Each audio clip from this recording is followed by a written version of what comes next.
Welcome to the Futurati Podcast. Any member of the Futurati is somebody who believes in the power of the future. We know there's a better world ahead, and we indeed have the power to make it so. In our podcast, we talk to the best minds in the world about the most urgent problems facing mankind today, and we hope you learn as much from them as we do. I'm Thomas Fry, a professional futurist and keynote speaker. And I'm Trent Fowler, a machine learning engineer and author. Thank you for joining us.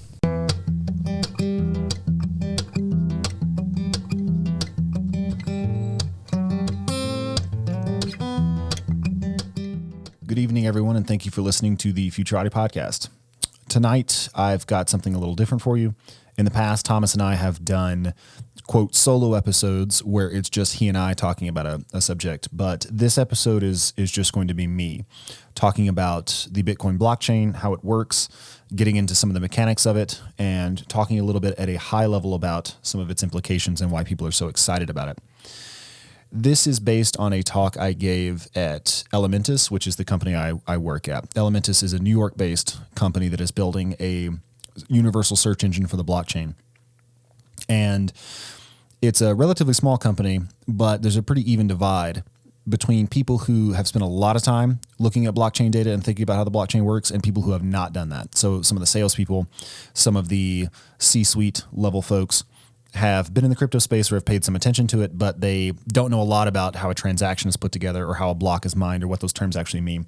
And so I thought it might help to get everybody on an even footing by discussing all of those things. And it was really well received. Even some of the people who spent a lot of time in the blockchain space found some of my examples and my explanations very clarifying.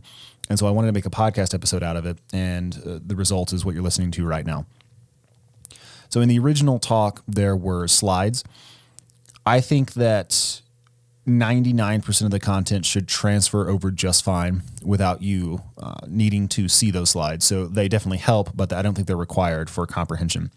And so in some of the bits of conversation or explanation, I might allude to something on a slide or allude to something on the screen. Just know that none of that is required for you to understand the subject. It kind of helps me or it helped during the course of the talk. And I should also note that I am focused entirely on the Bitcoin blockchain.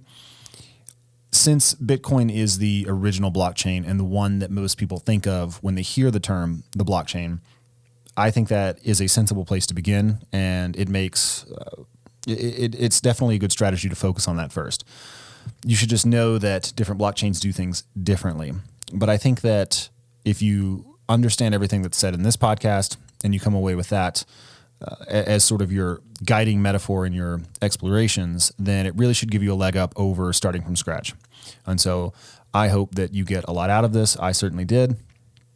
And with that having been said, let's go ahead and get started. So I am embarrassed to say that despite having been at 2 different crypto asset startups and having interviewed quite a number of luminaries in the space through this podcast, it wasn't until I sat down to do research for this talk that the internals of how a transaction is put together or how a block is mined became clear to me.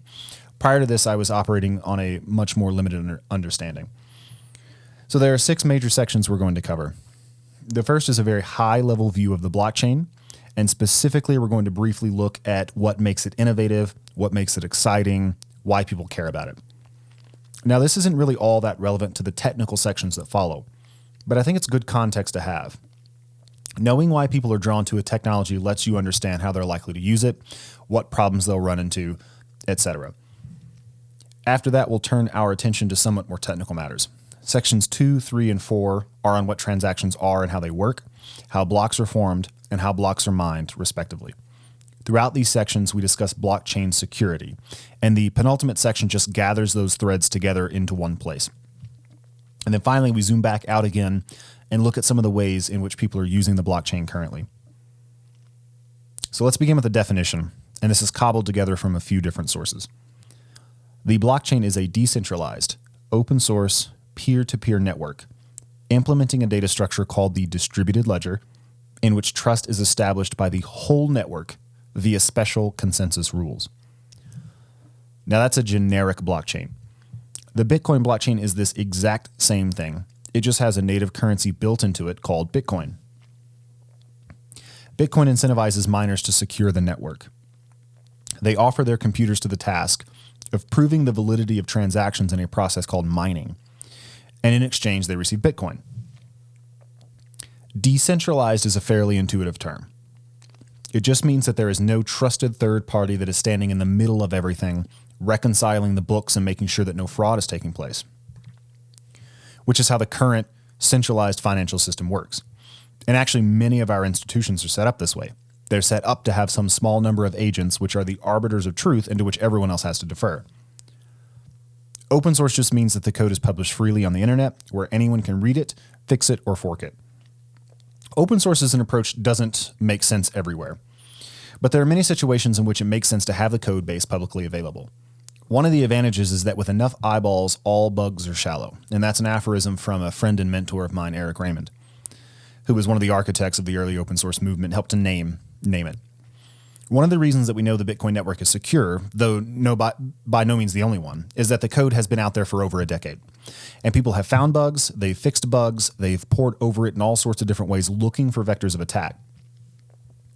At this point, a lot of really smart people have studied the code, and if no one has figured out a way to directly hack the system yet, you can be reasonably confident that no one ever will. Not 100% confident, but reasonably confident. And finally, it's peer-to-peer. Now, one could argue that a network being peer-to-peer is kind of a facet of it being decentralized. I mean, after all, if it's decentralized and there's not a single node everyone's relating to, how else would it be structured? It would have to be peer-to-peer. That's true as far as it goes, but I think it's worth highlighting the underlying structure of the blockchain network, because that will come to be important later when we talk about how transactions are validated, how blocks are mined, and that sort of thing. So peer-to-peer just means that each node in the blockchain network interacts with a fairly small number of other nodes. It's not connected to every other node. The graph is not fully connected, but each node will talk to a few other nodes. When a node takes part in a transaction, it will broadcast that to whatever peers it's connected to. They will broadcast it to their peers and so on until it has percolated throughout the network. All this happens without ever going through a single arbiter that ensures the transactions are valid. There's no single node which holds that power because all the nodes hold that power. Now, we said that this decentralized open source peer-to-peer network implements a distributed ledger, and there's nothing at all fancy about this. A distributed ledger is exactly what it sounds like. It is a ledger, which is a bookkeeping data structure that could track transactions, interactions, many other things, which is distributed, meaning that everyone has a copy of it. So it's like a spreadsheet. It's like a spreadsheet that everyone has a copy of. And when the spreadsheet is updated, everyone gets a copy of the update as well. And what we see as we go on, that what looks to be a fairly prosaic technology actually has a lot of transformative potential. At a fundamental level, the blockchain just is a distributed ledger. There's a lot of cryptography and assorted cleverness involved, but at the end of the day, it's a particular kind of database. And you can see this because the first thing you do when you stand up a full Bitcoin node is download a copy of every transaction that's ever been recorded on the blockchain.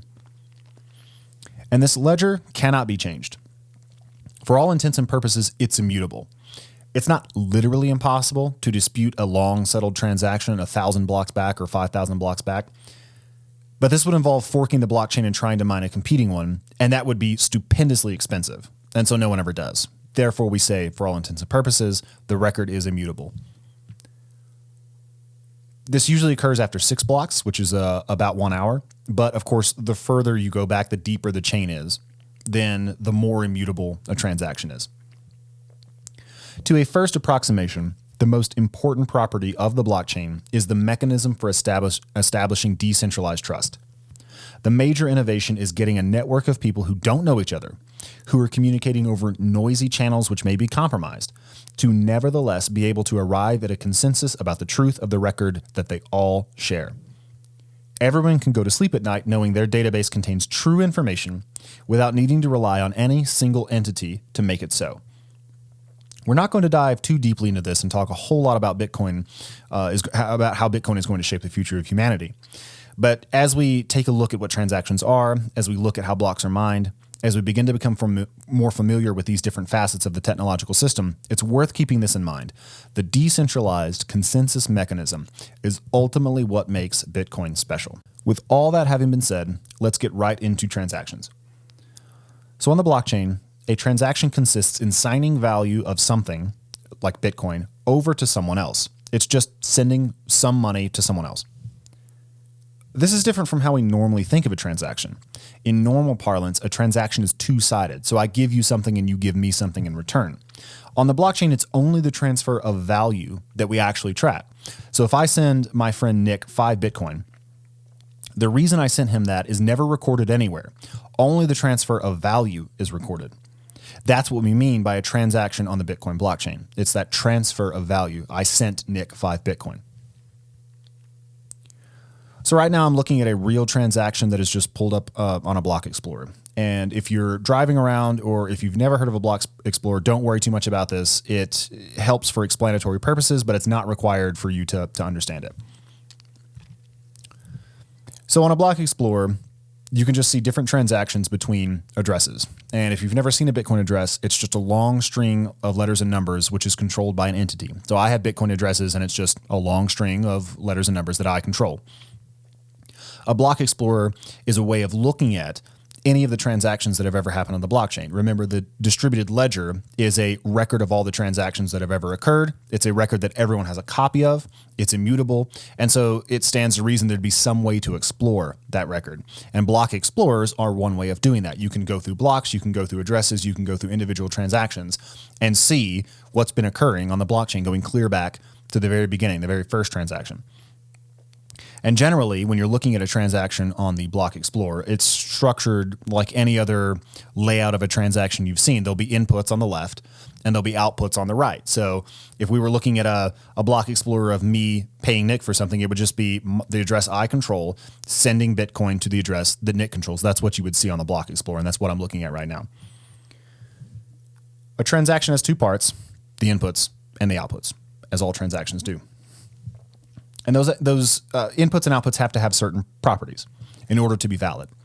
The outputs have to be less than or equal to the inputs. So there's no way for you to create more Bitcoin just by somehow messing around with the accounting during a transaction. If you try to do something like that, if you try to somehow send more Bitcoin than you have, then or if you try to output more Bitcoin than you have, rather, or you try to spend Bitcoin that have been spent somewhere else, the blockchain will just flat out reject those. They will not get off the ground at all.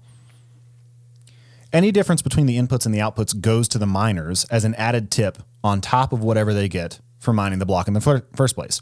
You have to be very careful with this, because if you don't remember to send change back to yourself from a transaction, all of that goes to the miner.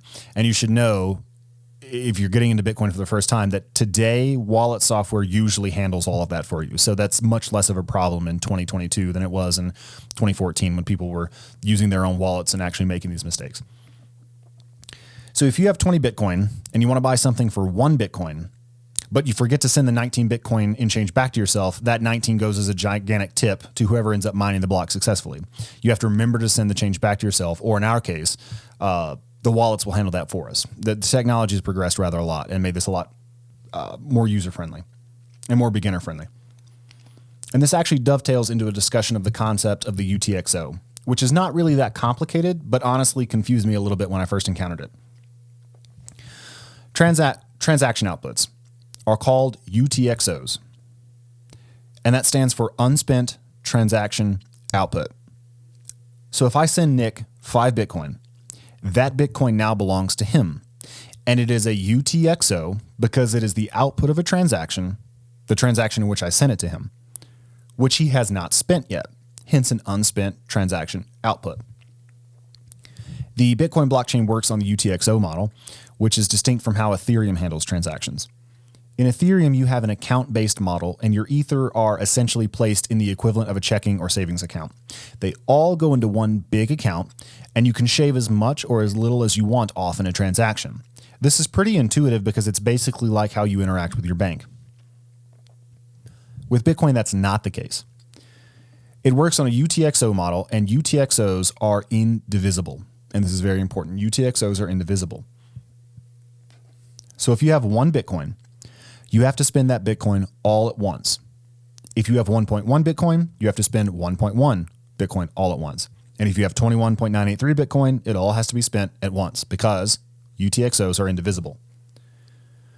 You can't spend part of the UTXO any more than you can spend part of a $1 bill.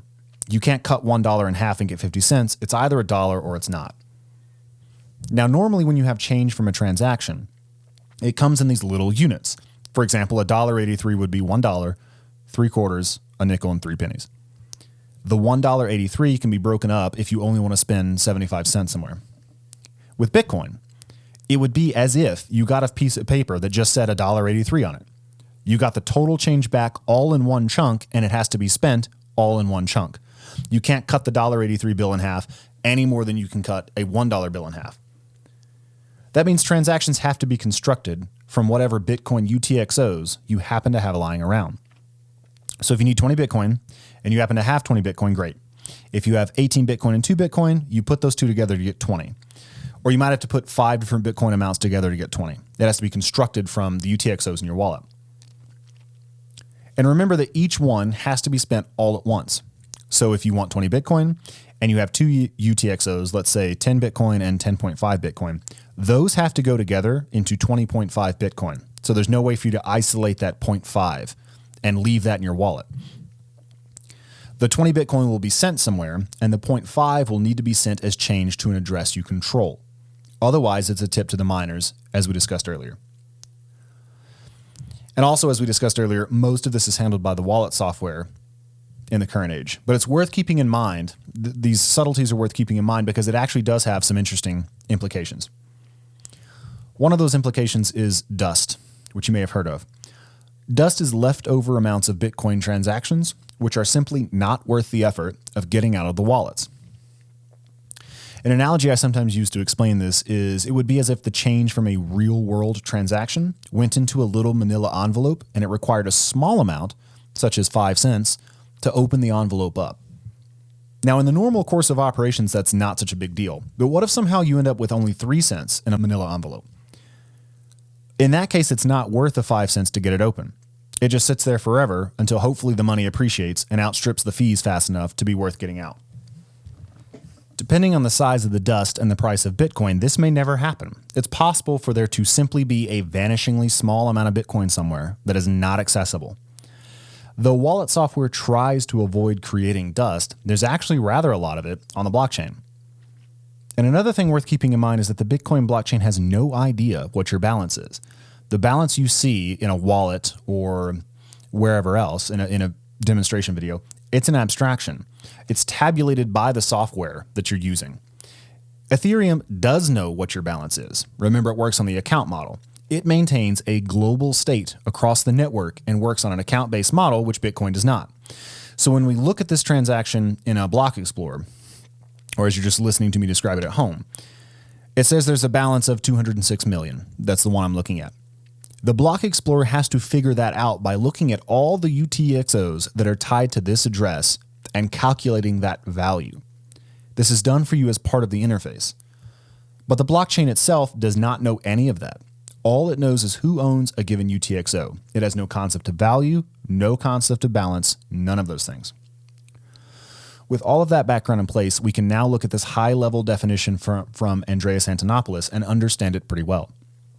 A transaction consumes previously recorded, unspent transaction outputs while creating new transaction outputs. And essentially, this is just how the Bitcoin blockchain works. It's these UTXOs ping-ponging around the network from one entity to another. Now, it's important to note that outputs have two parts. There's the actual Bitcoin that's sent, and there's a little cryptographic puzzle that specifies what's required to spend it. When I'm looking at the wallet, one of my wallets, I don't know anything about this puzzle. If I send Bitcoin to Nick, all I see is I sent Bitcoin to Nick. That's it.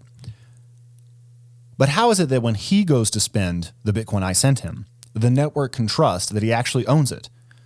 How do we know he didn't just steal that? With money in your bank account, there's a very complex labyrinthine system for keeping track of transactions and settling books, and all of that goes through trusted third parties. With Bitcoin, how do we verify ownership? Well, the details can get a little involved, and I don't understand many of them myself, but I'm going to give you what I do understand and hope that it will help you form a more complete picture of this process. When I sent Bitcoin to Nick, it created the UTXO, one part of which is called a locking script. And the locking script specifies the conditions required to prove ownership of the UTXO, and therefore to spend it. Now, as an interesting aside, The locking script is also called a witness script. If you've heard the term SegWit, that stands for segregated witness, and it refers to how these locking scripts are handled. We're not going to get into that too much today. Now, in almost all cases, the locking script just tethers the UTXO to a certain address. And basically all it says is, this UTXO belongs to the person who holds the private key that was used to generate this address. Now, what does that mean? You've probably seen Bitcoin addresses. I alluded to a block explorer earlier. It's not hard to Google that term, Bitcoin address, and you can see an example of one. So what does it mean for a UTXO to be tethered to the address, to the private key that generated an address? How does that work? So we'll need to go on a bit of a tangent here and talk about addresses. So Bitcoin addresses are not generated completely randomly. They come indirectly from the user's private key. So a private key is used to generate a public key. And that public key is then processed in a few ways to produce the address. The processing is not really relevant to this high-level overview, but you have the private key, and you've probably heard that whoever has the private key owns the Bitcoin. That's absolutely true. So Bitcoin is tethered to a particular private key. The private key exists in my head, or it's written down on a piece of paper somewhere, and as long as a person doesn't have it, there's absolutely nothing they can do to steal the Bitcoin. The second that they do have it, if they find the private key, if I don't have good operational security and I left the private key written down somewhere, the second they have it, it's as good as them having cash in my wallet. The Bitcoin belongs to whoever has the private key. Okay, so just to reiterate, that private key is very important. It's used to generate the public key. You don't see the public key generally, but the public key is processed to produce the address, and that is what you see. That's what you see if you open up a wallet application. That's what you see if you're looking at a block explorer.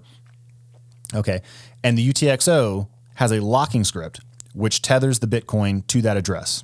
And that address came from the private key. It would kind of be like locking money in a safe, but instead of just using any passcode, we use a passcode that was generated cryptographically from some piece of private information. So imagine that when I sent Nick 5 Bitcoin, I locked the safe with a code that was generated from his social security number. What happens when we want to spend a UTXO? When we create a UTXO, we create a locking script that specifies what's required to spend it. And then when we get ready to spend it, we have to produce an unlocking script, which satisfies the conditions of the locking script. Okay, so the locking script locks. It locks a UTXO to an address. And an unlocking script unlocks and frees you to spend that UTXO. Generally speaking, in the overwhelming majority of transactions, producing the unlocking script just involves producing a digital signature with your private key. So there's a lot of terms flying around, but the basic picture is not really that complicated. So in the creation of a UTXO, you get a locking script that locks it to an address. That address came from the private key. And the locking script usually says you've got to produce a cryptographically verifiable private digital signature with the private key in order to prove that you have the private key that was used to generate at this address. And if you do that, that's equivalent to producing the combination that opens a lock. Right? Then the lock opens and you can do whatever it is you want to do. So let's take a step back and see what we have. This system would be like having a magical check from the Bank of Gringotts in Harry Potter that somehow knows whether or not a signature is authentic. So I could write $1 million check to a colleague and leave it on the side of the road and know that no one can use that money unless they actually are that person and they actually signed the check. So even if a criminal has been practicing this colleague's signature for years, the check sort of magically knows that it's forgery. That would mean I have a mechanism for sending money to people, knowing that it will only be used by those people, with no possibility of the money being intercepted or stolen.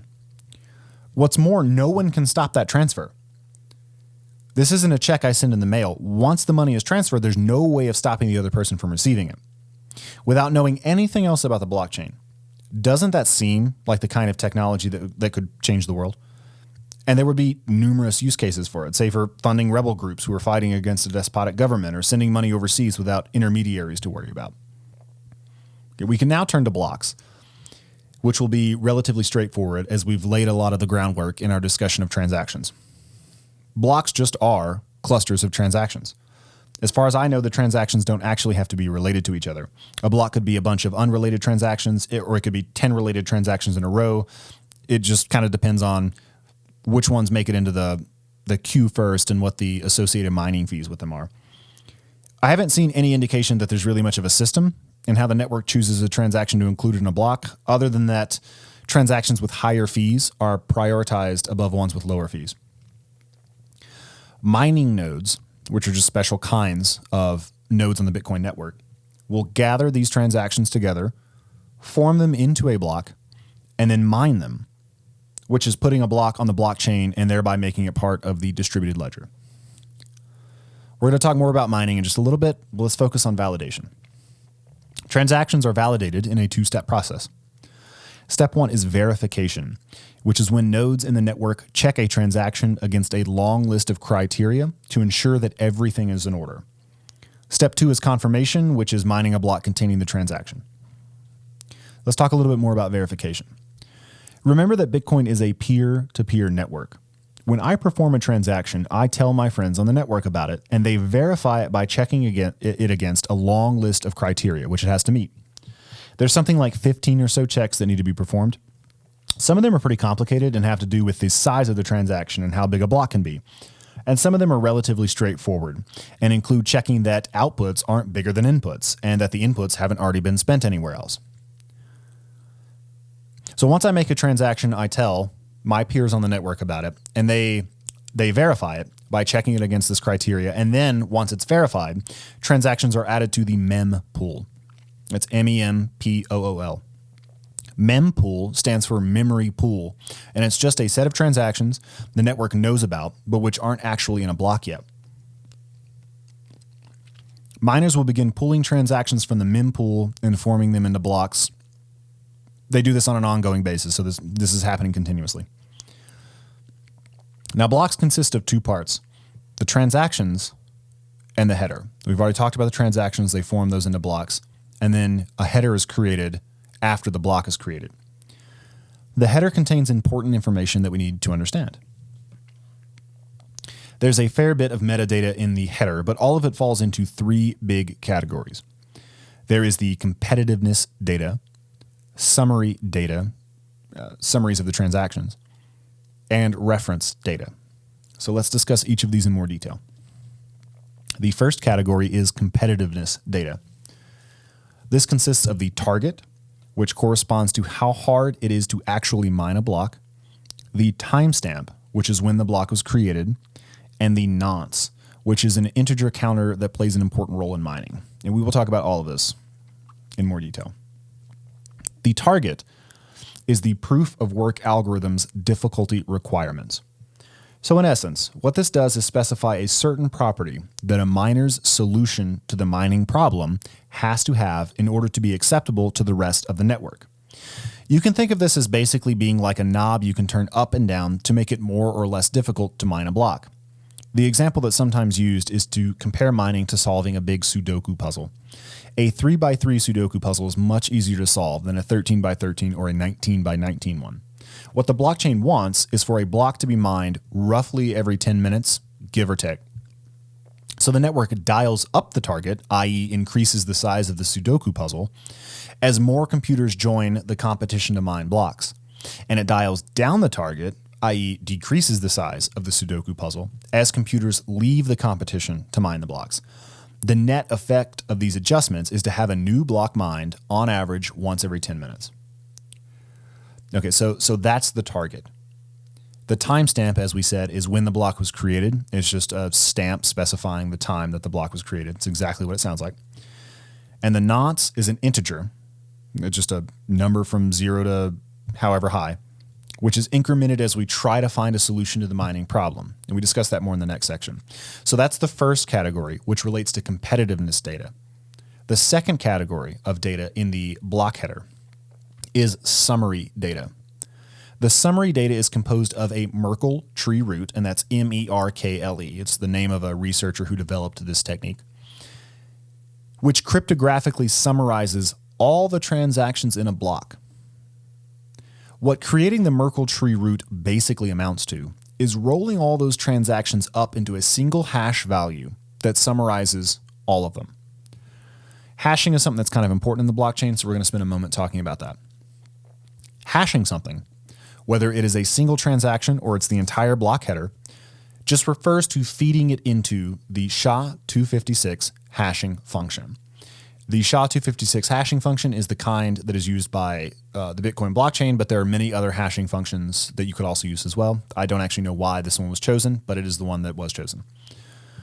All the SHA-256 algorithm does is take a variable length input and produces an output consisting of a long string of letters and numbers.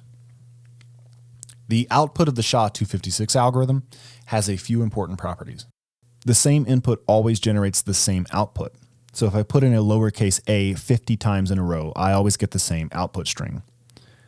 And changing the input changes the output in ways that cannot be predicted in advance. So the Merkle tree algorithm first hashes transactions, then hashes pairs of the hashes, then hashes pairs of those hashes until it has a single hash which uniquely stands for this set of transaction. That's a little difficult to visualize. This is one place where having the slides helps, but it's relatively straightforward if you just take an example. So say you have 10 transactions, and let's just call them, transaction 1, transaction 2, all the way through transaction 10. What the Merkle tree root algorithm would do is take transactions 1 and 2 and roll those up by hashing them with the SHA-256 algorithm and getting a hash of transactions 1 and 2. So call that hash 1, 2, right? Then it would do that for transactions 3 and 4, and it would create hash 3, 4. Then it would do that for transactions 5 and 6, 7 and 8, 9 and 10. So you've got hash 1, 2, hash 3, 4, all the way through hash 9, 10. Then it would do that again for these hashes. It would take hash 1, 2 and hash 3, 4, and it would hash that together. And so you would get hash 1, 2, 3, 4. And then you do that for 5, 6, 7, 8, and then 9, 10. And so what you get at the end of it, you keep rolling it up 2 by 2 until you get a single hash which stands for all the transactions in that block. It's a cryptographic summary of all those transactions. And finally, the hash will always be exactly the same for a given set of transactions. And changing any one transaction by even a small amount will completely change the Merkle tree root. Now that's very important. So let's say I've got those 10 transactions, and then I go into transaction 5 and I increment it by 1 penny. So it goes from, transferring $6 to transferring $6.0 or Bitcoin, 6 Bitcoin to 6.0 Bitcoin. Change it by a very small amount. That would mean that the hash for that transaction, transaction 6, would change, which means the hash for transaction 6-7 would change, which means the Merkle tree root for all of those transactions would change. And it would be completely different. It's not a small difference in the output. The output will be completely different if you change any one of those transactions. Okay, so we've talked about competitiveness data. Now we've talked about the summary data. The third category in the header is reference data, which is a pointer to the previous block's hash. Now, where does that come from? Well, the last thing to be hashed after you've created the block and you've created the header is the entire header. The timestamp, nonce, Merkle tree root, all of that as an entire data structure is fed into the SHA-256 algorithm, and you get a hash output from that.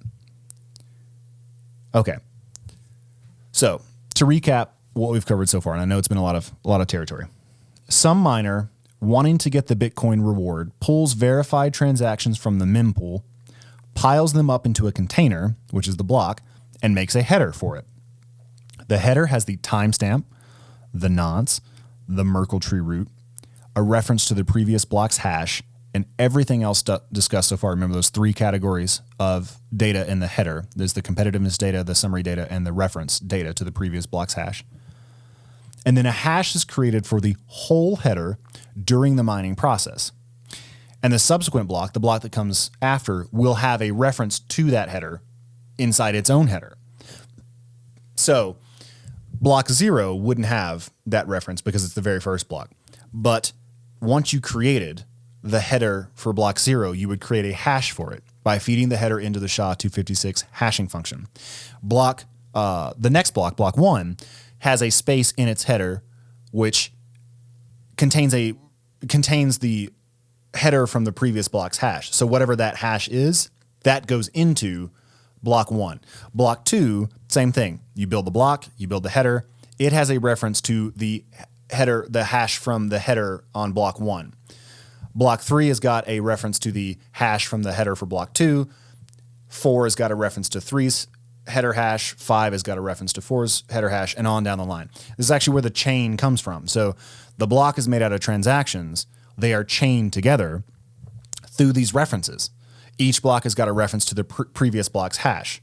Therefore, it's a chain of blocks or a blockchain. That's where the name comes from. Now let's pause for a moment and consider what we've covered. We know that hashing a given input always produces the same output. And if you change the input, the output changes wildly. And by the way, if you don't believe me, just Google SHA-256, SHA-256. They have little web pages where you can put this stuff in. So you just put in the word hello and look at the output, and then capitalize the letter H and look at the output. It is wildly different. Now we know that all the transactions in a block are cryptographically summarized by a Merkle tree. And we know that a block's header is hashed. Finally, we know that each block has a reference to the previous block's hash. So what happens if I go 5,000 blocks back and I change one transaction to give myself more money? The hash of that transaction changes. That change cascades up through the Merkle tree so that now the Merkle tree root is totally different. The hash for that block header will also be totally different. And the hash for the next 5,000 blocks, each of which contains a reference to the previous block's hash, are all totally different. So it would be immediately obvious that my copy of the blockchain is different from everyone else's copy, and they would reject it. Now, another analogy. This would be like having a magical book from the library at Hogwarts, where everyone who has a copy can see in real time any new entries that are made. And if a person were to go back to page 1 and make a change, every single person who owns a copy knows that that change has been made and that the record has been compromised. So again, I asked the same question that I asked at the end of the transaction section. If you didn't know anything about the blockchain, you just knew about these books that have this immutable record, doesn't that seem like the kind of thing that might have far-reaching implications? Now, having covered transactions and having covered blocks, we can now turn our attention to how blocks are mined. So what is mining and how does it work? Mining is the process of trying to discover a block header that meets certain criteria. What criteria do these block headers need to have? Well, it's most common to look for a block header with a hash that has a certain number of leading zeros. So miners are trying to find a block header hash which has a certain number of leading zeros in front of it. But how do miners do that? When we say they're trying to find, what are they trying to do? What does that trying consist of? Well, we've already said that the output from the SHA-256 algorithm is always the same. So shouldn't you always get the exact same hash output for a header? What do we vary inside the block header to get different hash outputs to check against the criteria? So remember, a block is made out of transactions. We pile all those up, then we make a header for that block. That the header contains competitiveness data, it contains summary data, it contains reference data, and they are hashing that header, that data structure.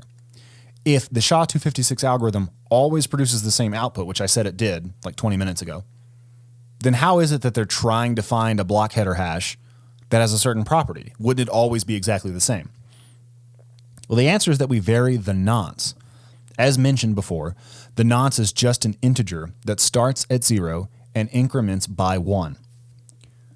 So at each iteration, the header, with the current nonce, which usually starts at 0, is fed into the SHA-256 algorithm, and the mining node will check to see if the hash output has the criteria, the number of leading zeros that it wants. If it does, the search is over. So let's say that you create the block out of the transactions, you create the header with all its metadata, you hash it, and it's got 8 leading zeros, and that's exactly what you're supposed to have. Great, you got it on the first try. Okay, but what if it doesn't? What if it only has 5 leading zeros and you needed to have 8 leading zeros? What you do is you bump the nonce up by 1. So you go from 0 to 1 and you try again. If the block header hash now has 8 leading zeros, great. If it doesn't, you bump the nonce up from 1 to 2 and you try again. And you just keep doing this. You keep incrementing that integer by 1 every time and then hashing the block header in order to try to get a hash that has the number of leading zeros it's supposed to have. The network will periodically recalibrate by changing the number of leading zeros required. More zeros means it's more difficult, and fewer zeros means it's less difficult. So remember I said in the section where I was discussing the competitiveness data, the target is like a knob you can turn up or down. So you can turn it up to make the Sudoku puzzle bigger, or you can turn it down to make the Sudoku puzzle smaller. Well, now we don't need that metaphor. What we're talking about is adding more or less leading zeros to the block header hash. If we want to make it more difficult, we will turn that up and there will be more leading zeros in front of the block header hash, which means that a miner trying to mine a block will have to search through more nonces. We'll have to keep iterating for more time in order to find a block header hash that has the number of leading zeros the network requires. And if we turn that down and it needs fewer leading zeros, they will not require as much time. They will not have to iterate through as many nonces in order to find a block header hash that has that number of leading zeros. So you can turn it up, you can turn it down, and remember that the point is to have blocks which are mined approximately every 10 minutes. So miners across the network compete to be the first node to discover a solution to the mining problem and add a new block to the distributed ledger. When one wins, their solution is verified. They are awarded some amount of Bitcoin and the search begins anew. This mining process requires computational work. You have to assemble the transactions, you have to make the header, you have to hash it, you have to keep running through nonces until you find one that works. If you find a header that meets the difficulty target, you have proven that you have done this work. So we call this algorithm proof of work. Proof of work means that you have proven that you've done the work required to find the kind of header the blockchain wants, and thereby have confirmed the transactions inside the block and added it to the ledger. So we have discussed what transactions are and how they work. We have discussed what blocks are and how they are built up of transactions, and how in the course of building a block, you also build a header that contains all this information in it. And now we have discussed mining, and we have referenced the proof of work algorithm, which kind of powers Bitcoin. So how do we know that the blockchain is secure? We've alluded to this topic throughout the talk, and this section is mostly just to adumbrate the case for Bitcoin security by gathering together the different threads that we've been discussing. Remember that one part of a UTXO is the locking script, which stipulates that only the actual owner of the UTXO can spend it. To spend a UTXO, you have to prove you are the owner with an unlocking script. And remember, that usually produces a digital signature. Anytime a transaction occurs, peers in the network check it for validity against a long list of criteria. Valid transactions are summarized with the Merkle tree root and can't be changed without changing all of those hashes and therefore lighting up like a Christmas tree. Each block contains a header with a reference to the previous header's hash. And if you change any part of the record, all those hashes change, and it's immediately obvious that malfeasance has occurred somewhere on the chain. This is pretty secure, I think. So having discussed transactions, blocks, mining, and security, let's finally turn our attention to how people are using the blockchain. The blockchain has certain primitive properties which make it well suited to different use cases. I'm not going to go through all of these. You can find a pretty good breakdown of this in Andreas Antonopoulos' book, Mastering Bitcoin, but I'm going to outline a few of these.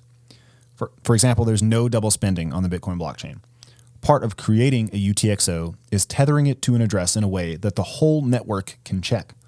So there's just no way to spend it more than once. If you try, it won't work. The network will reject it because you don't have the right private key to unlock it. Immutability. The transactions and the record of them can't be changed without a stupendous expenditure of energy. There's also neutrality. The blockchain doesn't know or care who you are or what you're doing with the Bitcoin. There's integrity. Once a transaction is signed, it can't be modified without invalidating it. I can't sneakily go in there and alter the ledger. That will change all the hashes, and it simply will not work. Now, this section has to be short because we are still in the early days of the blockchain, but I think there's enough data for us to note certain use cases. Currency is the obvious one. Bitcoin is an algorithmically determined deflationary currency which no one can hack, distort, or inflate away. That, in and of itself, is an enormous revolution in monetary economics, and I think it will ultimately have far-reaching implications. There's also decentralized finance, payments, remittances, borrowing, and lending services, which are unstoppable and irreversible. Now, of course, this carries a certain danger to it. If you screw up a transaction, such as by sending it to an address that doesn't exist, it's gone forever, and then there's no appeal process, there's no one to go to talk about it. But it also means I can, for example, provide loans to entrepreneurs in the developing world who therefore don't need to go through layers and layers of corruption and bureaucracy to start their business. Now, this isn't to say that Bitcoin is magical. It's always possible to make life difficult for blockchain users at the point of an exchange or a bank. You can stop a person turning their Bitcoin into a local currency, but you can't actually stop the transfer of ownership. Now, finally, there's tracking and transferring ownership of off-chain assets. One of the things I like to do when I'm trying to get a handle on the future of new technology is to look at the things people are already trying to hack it into doing.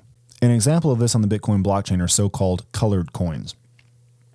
Colored coins are basically just tiny amounts of Bitcoin with metadata that tie them to off-chain assets. Say I own a car. I could take a small amount of Bitcoin with metadata that points to the deed of the car, allowing me to track ownership of this car by sending that little amount of Bitcoin around. In this case, the Bitcoin is a token of ownership. It's not being used as a currency. Now, this suggests to me that tracking assets, and maybe tracking important documents like birth certificates or citizenship papers, is a pretty natural use case of the blockchain because people are already trying to duct tape the system into doing that. Now, sometimes people aren't particularly impressed with this set of applications, and I think that stems largely from the fact that we have it pretty good in the Western world. Not long ago, we interviewed Peter McCormack, who hosts What Bitcoin Did, the largest Bitcoin podcast in the world. When I asked him about potential use cases for Bitcoin, he spent a lot of time talking about remittances. A remittance is just when somebody in one country, usually a developed country like the United States, sends money to someone in another country, usually a developing country like El Salvador, India, or Pakistan. And it's not unheard of for a person in the United States to be supporting an extended family of 30 or 40 people in their home country, with the remittances being all that stands between that family and starvation. With Bitcoin transfers, this process is far less painful than it is when done through Western Union or a similar sort of service. Transfers are usually instantaneous and have much smaller associated fees. More broadly, I think when you step back and look at how important money is, especially in places where the currency is less stable and the ruling regime is more onerous and overbearing, you see that there are a lot of use cases to this technology. Money is a crucial load-bearing pillar of civilization. It plays an important role in how the division of labor works, how storing value works, how saving and investments work. Bitcoin is the first cryptographically secure, fully decentralized monetary system in the history of the world, and I think it's going to be transformative. I hope you enjoyed this breakdown of the Bitcoin blockchain and how it works. If you did, please check out the podcast at futuratipodcast.com on YouTube or wherever you get your podcasts, and I hope you'll tune in next time. Thank you.